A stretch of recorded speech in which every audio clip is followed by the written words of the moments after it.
Alright guys, we're going to be covering the WODS for January 19th to January 24th. On Monday what we have is our Tabata this workout. So we've done this many times in the past. If you check back in your books, last time we did it was September 2nd. This one comes a lot down to strategy. So if you're not sure where to put your numbers and it's your first time doing it, the biggest tip I can give you is do not go 100% on your first round on stuff like your push-ups and your pull-ups. I have seen people in the past when they do their push-ups, they do 20, their first round, they feel awesome, big smiles, at the end they have a 0. The way this one's scored is your lowest round of any of the 8 rounds. So the word Tabata is simply put is 20 seconds of work, 10 seconds of rest. So you're going to go hard, you're going to rest, you're going to repeat that same exercise 8 times in a row. Your score is just based off of your lowest round of any of those given rounds. So if you end up on, let's say, your row and your calories are 10 your first round, it's probably pretty hard to keep that number at that pace the whole way through. So it's going to be falling off near the end. That 10 that you got the first round actually just wore you out. It means nothing towards the end. So if your final number is a 4, no one remembers the 10. It's just the 4 they remember. So make sure that you guys are strategizing this and not going balls to the wall right from the get-go. Especially on pull-ups, this is one that I always see being done wrong. People do way too many pull-ups right from the start, and then it just becomes a struggle to even get 1 rep near the end. It's a total of all of the 5 movements. So you're going to be doing rowing, squatting, sit-ups, push-ups, and pull-ups, and then you take the score from all of those and combine it to your actual Tabata this score at the end. On Tuesday, what we have is either clean and jerk or hang clean and jerk, depending on what level you're at. So pretty straightforward there. For your Metcon, you do have a choice here of either using the rower or the airdyne. I'm kind of giving you a range of calories that you're going to hit between on the airdyne, sorry, compared to the row. So the point of this is you're going to be actually rowing a mile and then hitting 15 clean and jerks at a relatively decent weight for 2 rounds. So you row a mile, 15 clean and jerks, row a mile, 15 clean and jerks. Or if you're on the airdyne, it's going to be 80 calories for the men or 70 calories for the women, and then 15 clean and jerks for 2 rounds.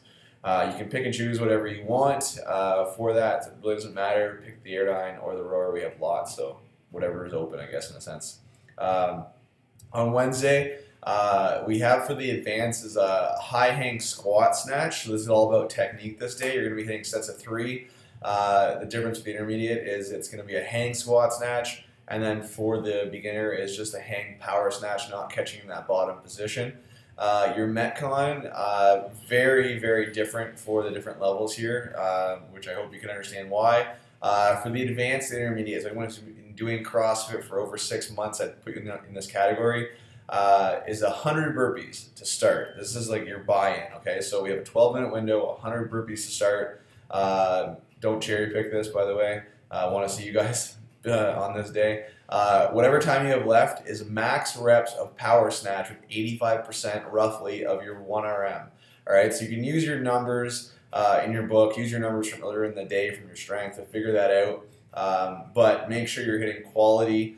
We don't want tons of fails. If anything, you're going to be tired. But again, the faster you go with your burpees, the more time you have. But it's a catch-22 because if you go too hard, you can't do really much because you're going to be so tired. With the beginner, it's a 12-minute AMRAP of 10 burpees and 5 power snatch. I didn't give you a weight. I said heavy, but perfect form. Just make sure that you're hitting those properly. That's the key there. Thursday, what we have is a bench press for our strength. And then our Metcon, what we have is 20-minute alternating EMOM. So on the odd minutes, you're going to be rowing. I put 15 and 12. So that is for advanced intermediate. There is no number for beginner. There's an asterisk at the bottom of beginners do a 1 test round of 100% for 35 seconds. Whatever you get on that test round is the number that I want you to try to hit for the 10 rounds in the EMOM. So you're testing out where your full capacity is for 35 seconds. That way when you're in the EMOM, you're not kind of gassing out. You're taking yourself to later on in the minute, maybe not 35 hopefully because then it wasn't 100%, but somewhere around like the 45, 50, possibly the 55-second range. So that gives you time to go and do your round of Cindy, which is the other component of this. So 1 round of Cindy for 5 pull-ups, 10 push-ups, 15 squats, if you're familiar with that. No bands allowed on this at all. If you don't have 5 pull-ups, you're going to be subbing in jumping pull-ups or ring rows. I want to keep your heart rate high and ensuring that you are able to get your full round of Cindy, and I don't want you trying to fit it in. If you don't have the time to fit it in, you're going to be just stopping where you are and go over and get on the rower. It's okay. Just do as much work as you can and try to get as many push-ups and squats, and if you can't finish it, no problem. Friday, what we have is back squats at a nice slow tempo for the advanced. So 4 seconds on the way down. This is a lot of time under tension. So take your time with this. Make sure quality form. Don't use your 1RM weights for this at all. Make sure that you guys are doing this the correct way the whole way through. And then sled pushes. We want body weight for 100 feet for 3 sets. Metcon, we want pistol and handstand push-up ladder. So start with 2, 2, 4, 4, 6, 6. Work your way up. Get as high as you can during the 10 minutes. What we're going to be doing is subbing in different mods for these, obviously. So we're going to pick something that works for you, making it difficult, making sure that you're progressing with these 2 movements over time. On Saturday, we have is power snatch for everyone, and then the beginners doing hang power snatch. And then your Metcon, there's actually 2 parts to it. First part is some sort of pull, so muscle up, pull up, or jumping pull up. Second part is some sort of core exercise, toes to bar, knees to elbows, or sit-ups. And then your last part is going to be hang power snatch, and there's various weights there.